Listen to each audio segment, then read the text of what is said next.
Welcome to iRise Conversations with Joan. Welcome to iRise Conversations with Joan, where we bring you inspiring stories and insightful conversations to help you reach new heights in your personal and professional life. My name is Joan Nwosu, and I'm the award-winning author of the book, iRise, The 10 Secrets to Getting Up When Life Knocks You Down. Today, I am thrilled to introduce a phenomenal guest. She is a true embodiment of resilience, diversity, and expertise, Tehilla Aloni. She is a former Israeli National Judo Champion, bootcamp instructor, entrepreneur, CEO, homeopath, and extrasensory business consultant. She has expertise in extrasensory abilities, Kabbalah, holistic health practices, NLP, spirituality, and self-improvement studies. Having trained alongside Olympic medalists and served in the Israeli Defense Forces, her journey has been one of determination and perseverance. As a widowed single parent, she has developed resilience and an unwavering dedication to empowering others and helping them achieve balance, wellness, and success in their lives. Welcome, Tehilla, to the show. Hi, Joan. Thank you for having me. It's a pleasure. Such a pleasure. Okay, so take us way back to the beginning, how it all started, to you becoming an Israeli National Judo Champion, to now being a CEO and extrasensory business consultant. Well, you see, the way from my experience, from the height of my age, that's you say that in Hebrew. Not that I'm so old, but it just seems to be that I've been through a lot. When I look back at my life, and when I look back at also other people's lives, that because I'm a homeopath, I hear lots of people's life stories, and people share the most intimate details with me. What I've learned to realize is that life is a journey, and this journey is basically meant to develop your unique skill set, so you can bring your special light into the world. Also in Kabbalah, it's the Jewish spiritual practice. So everyone has a unique gift, and that they're meant to bring to the world as part of the journey of the soul and their life journey. And all the experience that we have are preparing us for our soul's mission, which is to bring this light into the world. So there are 2 or 3 stages in life. The first stage is when you're gathering information and you're building your skill set. And the second stage is a stage where you bring out all your experience and your expertise in a unique way that's unique for you, and you bring that light into the world after you've experienced what you've experienced. And of course, you keep on growing all the time as life presents challenges to you. Okay, so at what stage were you, or how did you come to the realization that this is your own path? This is what you're supposed to be doing to help other people to achieve the same thing? I think it was very gradual. It's sort of the way I understand it is always life sort of presents you with the next step. You're climbing a ladder, and you have to be sure to put it against the right wall, because as Joseph Campbell said, that most people spend their life climbing a ladder, but they only realize later on that they've been leaning it against the wrong wall. So assuming that you have leaned the ladder against the right wall, so you always can see the next step only, and you can look back, but you don't really. I think it's very difficult to know what destiny has for you. I'd never imagined, if you asked me 10, 20 years ago, that this is what I'd be doing. It's just that I keep on progressing and learning and doing. The main thing is just doing and applying what my skills and what I already know.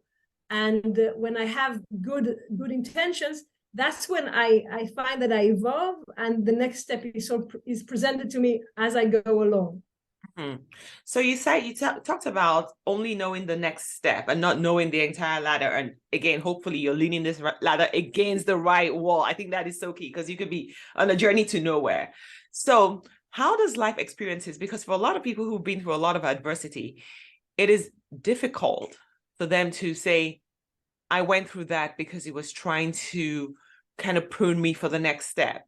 A lot of people don't even want to remember the circumstances or the situations that they've been through, because they're like, there's no good that can possibly come up of that. I did not have to go through that. That has nothing to do with the future that I want for myself. So how can people, because you're talking about these experiences being part of your journey, how can people start to embrace some of those experiences that they've been through and really find out or discover, maybe step one, which you were talking about, what was I supposed to learn from this experience? How is this experience supposed to lead me on the right path of my soul's journey? I think I always think about it, I always think about it as the difference between living life in color or black and white, like we used to have black and white TVs. So yeah. I think the leap from black and white to color, I'm not talking about and HD even, is when I think when you realize or you believe that everything in life is meant for your benefit and for the evolution of your soul, and that everything is a lesson and a chance to grow.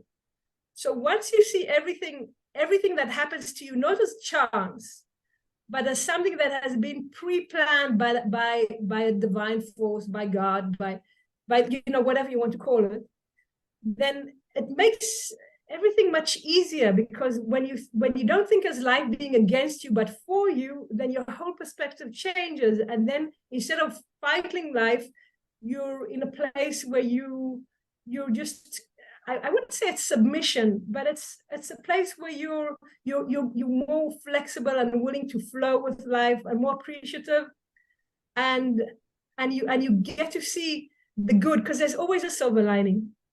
That in everything that happens, there's a silver lining. It's just a matter of perspectives and choosing to see it and to look for it and find it, and to live life based on the premise that everything that happens is for the best. Mm-hmm. Okay. And so it sounds easy to do, but there are people who have been a lot. They're really, really in a dark place. What are some practical steps that they can take today to free themselves of that and really lean more into this surrendered life, where you accept that everything that has happened, there's a silver lining, it was happening for your good, or at least for you in some way, and that it was meant to be? How can they get out of that really dark hole? Well, I can only tell you from my personal experience, what first of all, I think studying spirituality is very important, because it always helps you keep a higher mindset. It's either studying spirituality or having a mentor who supports you, having good friends who also see things in a positive way. It's important. It's highly important to choose your environment, to be in a constructive environment. And the tools that I use, and like I say, this belongs to my personal and unique skill set, is homeopathy. I think homeopathy is amazing, because when you take a homeopathic remedy, it affects your consciousness. It affects the way you see things. It also affects your spiritual, mental, and emotional well-being, but it gives you a different perspective. It gives you a higher perspective. And it's not from a place that someone has to explain to you or convince you that things are for the better. It's just when you take this homeopathic remedy, it helps you, it does something in your subconscious that helps you take this leap of in your mindset and in your awareness. And that's why I love homeopathy. I've tried so many different forms of alternative medicines, from elective bee stings to Chinese medicine, osteopathy, frequency machines, anything, you name it. And I find that homeopathy is the most effective in order to overcome these mental setbacks that can be keeping you down. And what I love about it also is that you don't have to work at it. You don't have to convince yourself. You don't have to start saying mantras or writing all these, people have like positive notes that they stick on the mirror. Yeah. And they're working at it too hard. But the thing with homeopathy is that things just happen. It's with the minimal effort. You just have to take the homeopathic remedy, and it works. The whole thing is choosing the right homeopathic remedy. There are about 5,000 different homeopathic remedies, and that's the it's up to the homeopath, to the skill of the homeopath, to find the most suitable remedy to the person based on his characteristics, on his life story, and all his physical, mental, and emotional symptoms from his entire life, in order to find also and recognize the conscious and subconscious patterns that are holding him back. Because life works in patterns. Whenever I take a case, I look and I aim to find the pattern that you can see also in the mental and in the physical and the emotional makeup of the person. It's there. It's just a matter of being aware of it, recognizing it, identifying it, and finding the suitable remedy in order to help break that pattern. So that's one of the most effective tools that I know of. And there's bioergonomy, which is something that I've begun using in my practice in the past 7-8 years. And the basic premise of bioergonomy, like lots of spiritual I'd say practices, is that everything has energy fields, whether it's a person, an animal, a plant, relationships, businesses, bank accounts. Everything has energy fields, and these energy fields. You said bank accounts? Yeah, exactly. Bank accounts also have energy fields. Houses, rooms, everything has an energy fields. Now, these energy fields nurture the object that they're surrounding. And once these energy fields are disrupted, that's when you have problems. You have sickness, you have disease, and you have things going wrong in the business, stagnation, failure. Also, relationships, you see relationships aren't working. So these energy fields, using bioergonomy, I can actually diagnose these energy fields and fix them, doing special energetic spiritual work. So what I see works the best is a combination of homeopathy and bioergonomy in order to help people rise above, like you say, above. I'd say maybe I wouldn't say it's a narrow perspective of reality, but it's a lower perspective of reality. It's the whole thing is rising above in order to have the big picture, seeing things from above. I'd say, I don't know if you can reach a soul perspective, but the higher your perspective is, the easier it is to make good decisions and to live life on a daily basis. Wow. Okay. So, I've heard of homeopathy, and now you're adding another element to this. How do you work with these individuals in person, or is it something that can be done virtually? Because I'm sure maybe my listeners are from all over the world and they're wondering, okay, I want to experience this. I want what we're talking about. I want to be at that higher state where I can make better decisions. I can achieve wellness, success, whatever it is I want in my life. How can they benefit from it? So I work mostly with businesswomen around the world. We work through either through the phone or through WhatsApp or through Zoom. And when I work with a businesswoman, I embrace her in a business with a nurturing and holistic approach. I like to think of it like a warm hug that provides an all-encompassing solution to her personal and professional needs. So with the homeopathic treatment, I address her physical, emotional, and mental imbalances. And this aligns her with abundance and empowers her to break free from the conscious and subconscious patterns which are holding her back, while simultaneously the bioergonomy envelopes her business, diagnoses and optimizes processes. We identify areas for improvement, and we gently guide the implementation of effective strategies. So by treating both the individual and her business, I help clients blossom into their true potential so they can achieve greater success and personal fulfillment. So the whole idea is that, especially in small businesses, the business is a reflection of its owner. And it's like your baby. When your baby's doing well, you're doing well. When you're not doing well, it affects your baby. So there's this mutual relationship. And in order for the business to thrive, its owner has to thrive.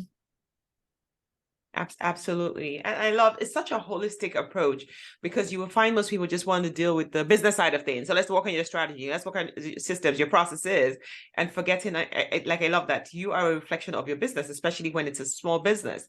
So we need to take care of our own personal, physical, mental, emotional, your mind. We need to take care of that. So you're providing a holistic approach for women to be able to break through whatever is holding them back and really achieve success in their personal and their business lives as well. I'm going to touch on the spiritual side of things a little bit, because it's still, I want to say, a gray area for people. People are still nervous around it because it's new, but it's not new. So some people might be like, but I don't want all this woo-woo stuff. Why do I have to do all this woo-woo stuff? What are some of the misconceptions around spirituality, and why is it important for your target audience, business women who are struggling, to embrace some of these practices for their own success? It's like, I'm reminded I recently did an interview with someone, and he told me, yes, most people think that it's the tail that wags the dog, whereas it's the dog that wags the tail. So, and yeah. So everything starts from the spiritual. Everything starts from the spiritual, and it's like it's a frequency, and that it becomes, the frequency starts from above, and it becomes more and more dense as we go down to the material. So you want to affect things from the top. Why would when you have a problem, don't you want to go to the manager rather than dealing, with the with the serviceman who has, no real power? And the best thing is we always want to approach a problem or whatever we do from the highest possible place, because that's when we can have the best and the strongest effect and the most widespread sustainable effect, long-term effect also. So we don't want to treat things symptomatically. Treating things symptomatically is like when you have a car and it's low on petrol and the light goes on and you're just fiddling with the light. Why don't you just put more petrol in the car? So we always want to go in order to resolve things. And I think women, that's why I like working with business women who are, I'd say, mature, who've experienced things in life, because they've already realized this. I think if you live on this planet long enough, you realize that, you have to approach things from the top. Because if you have a narrow point of view, that's the way your life is going to be. You're going to be just dealing with things, with trivialities on a very narrow level, and you're never going to reach that real, fulfillment from within. That's real satisfaction, which comes from aligning with your soul's mission, your calling in life, your vocation. And that's why, instead of why beat around the bush if you can go straight to the source? I think you should do that. That's my personal approach. Yeah. And I just want to say about why do we have to do all this woo-woo, etc., which is a very good point you make. Most of my clients have started out as skeptics, and fair enough. When I talk about energy fields and spirituality, you're thinking, listen, I just want to be making more money. Yeah. But my clients come in the beginning, they either come through word of mouth because people have told them this, you've got to try this out, or they're open and flexible enough to give things a chance, but they stay because of the results. And that's the thing. I was a judo champion and the boot camp instructor, and that requires me to be very pragmatic and result oriented. You can't be a judo champion doing woo-woo. You have to train every day. You have to do weightlifting. You have to go to the gym. I used to practice 4.5 hours a day. 2 practices between one practice was 2.5 hours. The other one was 1.5 hours, 2 hours. So you need to do the work, but you have to be smart about doing the work. You don't have to, if you pushing the wrong way, or you, like we say, you leaning the ladder on the wrong wall, you're not going to achieve the full potential that you can. So, like I say, I know it sounds woo, but the results after 20, usually what I do is I speak to women after 20 minutes conversation, where I'm able to tell them things that they wouldn't imagine that I can tell them, jaw-dropping information. Then they're pretty much convinced. And I usually like to start with an initial 3 months program where they both trust and we learn to work with each other. And then after we've learned each other, I've learned their business, they understand how we work. That's when we go into, you know, I'd say the serious, you know. Yes. Get down to business. Yeah, get down to full business. But during those 3 months, I do want to see an improvement. I've just launched this program for women for financial freedom and weight loss, because I found that these two things are what women are looking for. And if you approach them from a holistic point of view, you also get results in 3 months. And that's why I've decided that I'm going to do this program, and it's going to be a full money back guarantee. Because like I say, I believe in results. I don't believe in talk. You know, you need to talk the talk. You can talk the talk, but you need to walk the walk also. Oh, wow. So hang on. So weight loss and financial freedom together. Because like I agree. I'm someone who struggled with weight loss for, I don't know, the greater part of my life, maybe 30 years or whatever. And so you work on this holistic approach where you're not only helping women with their business, and of course, where we talked about the wellness part of things, but also with weight loss. Of course, because weight loss, like everything else, is part of a holistic approach. You know, when you look at things holistically, weight loss is got to do with your well-being.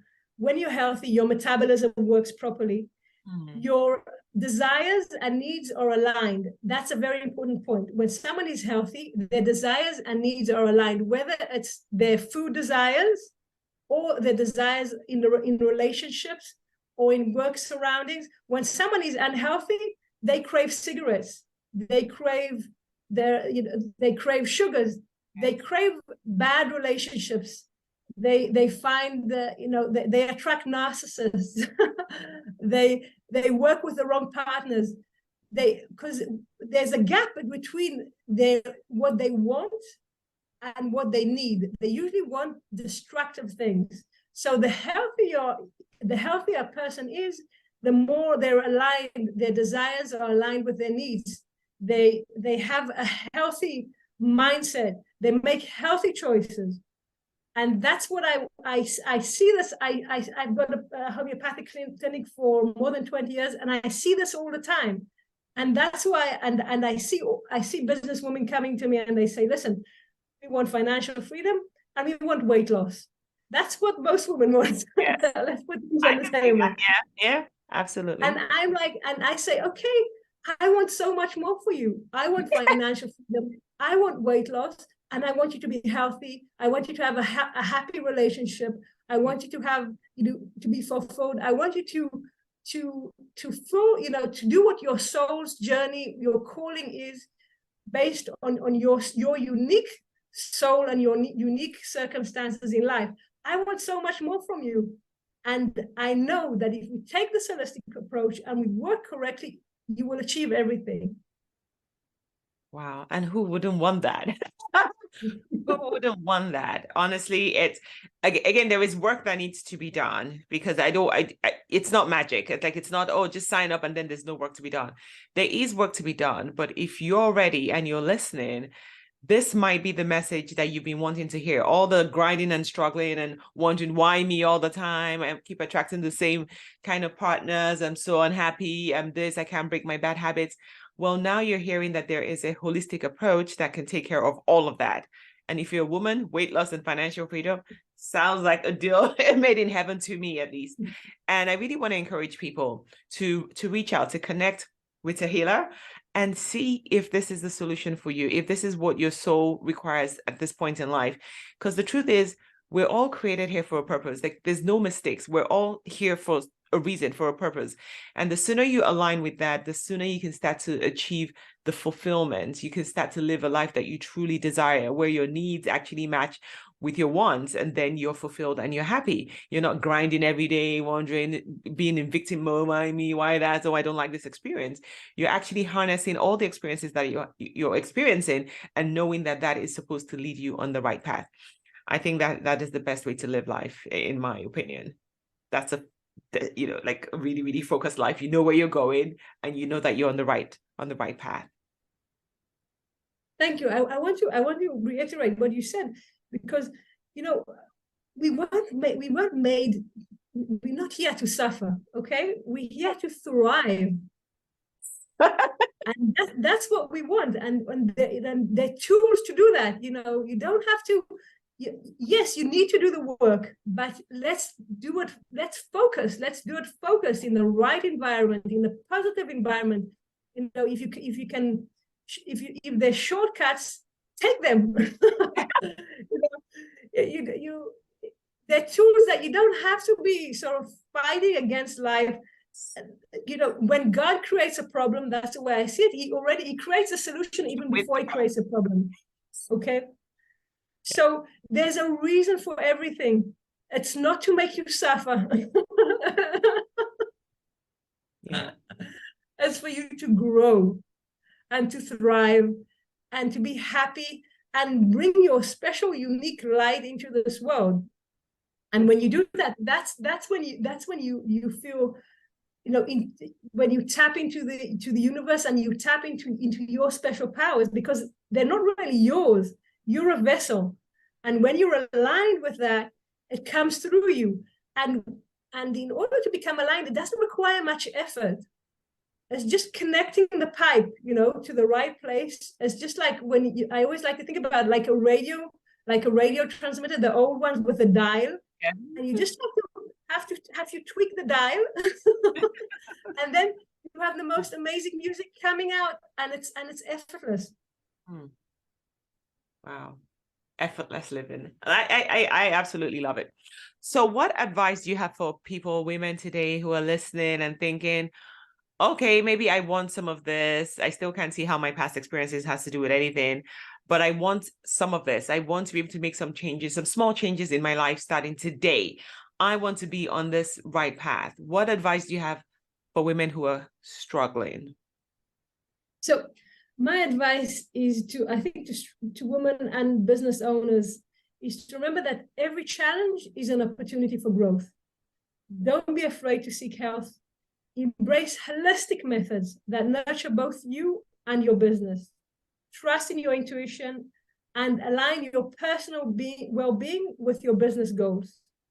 The path to success is not only about working harder, but it's also about nurturing yourself and your business and enjoying the journey. Okay, that's very, very important.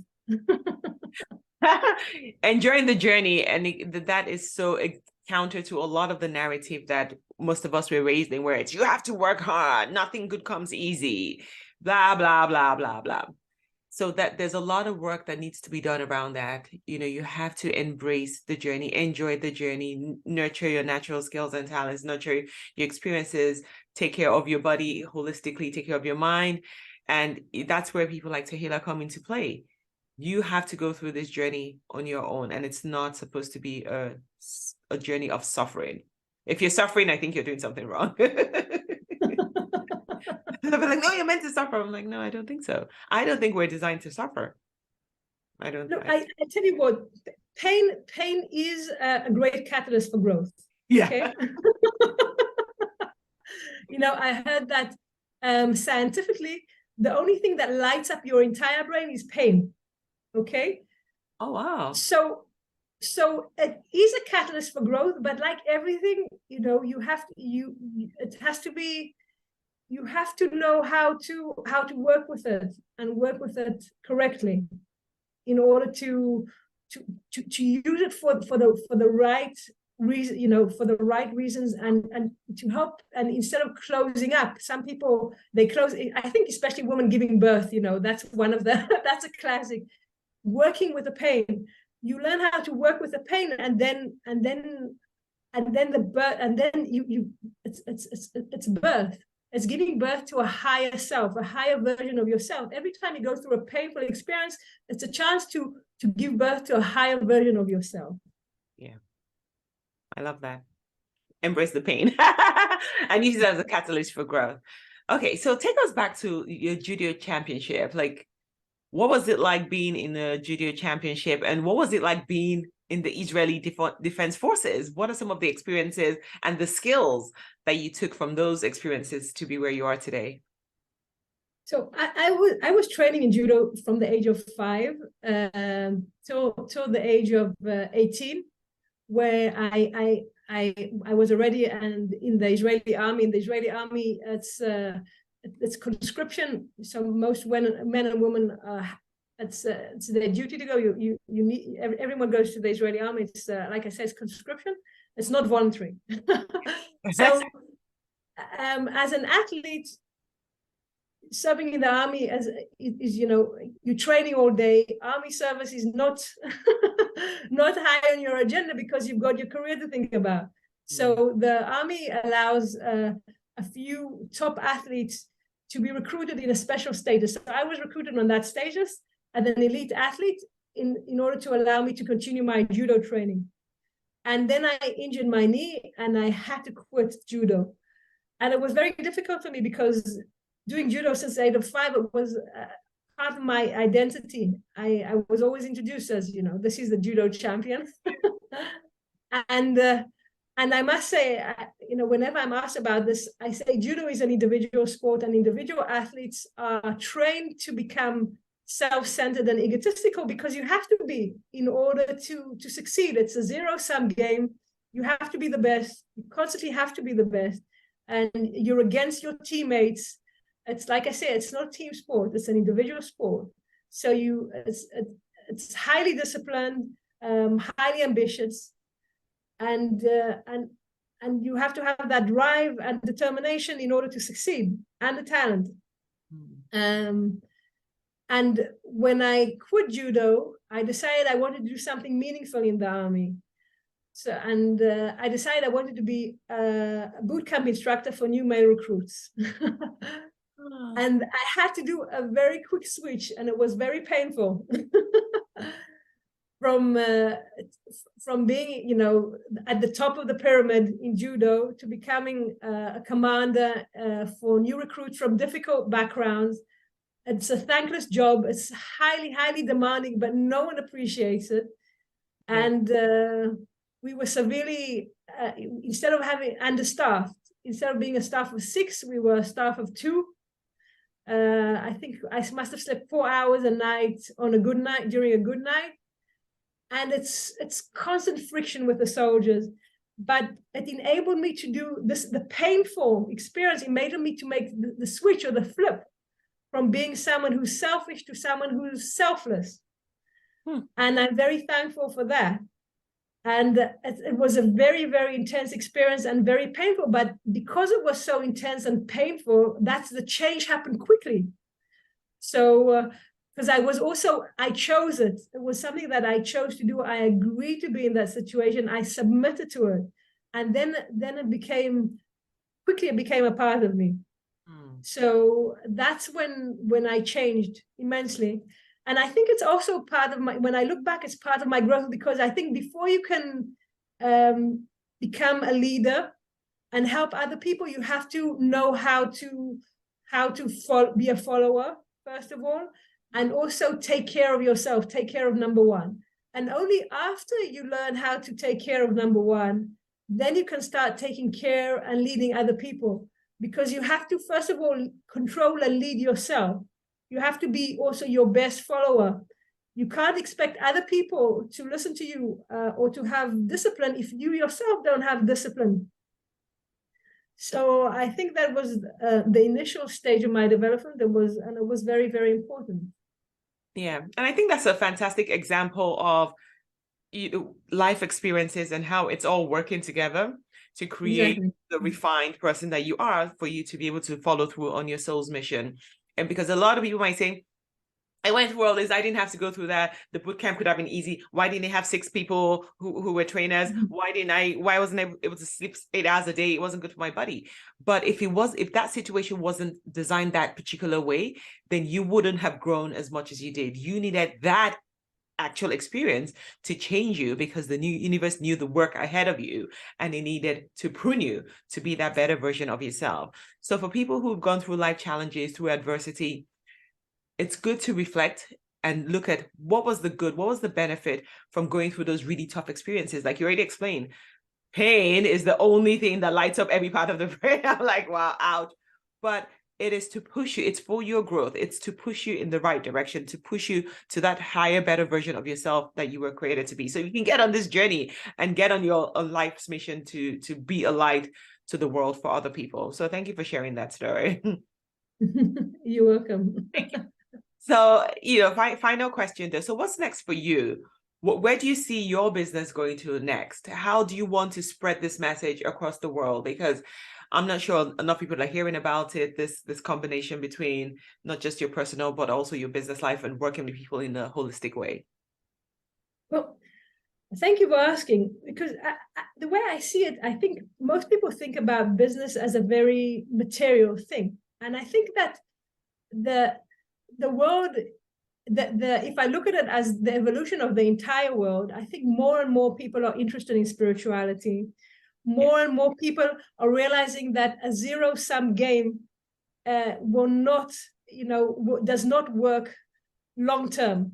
We all have to understand that when there's a compound interest, when we're working on a win-win basis, that's when things work. That's when things are sustainable. As a society, and as I think it's a consciousness, and hopefully it's a global consciousness, and usually things do happen on a global level.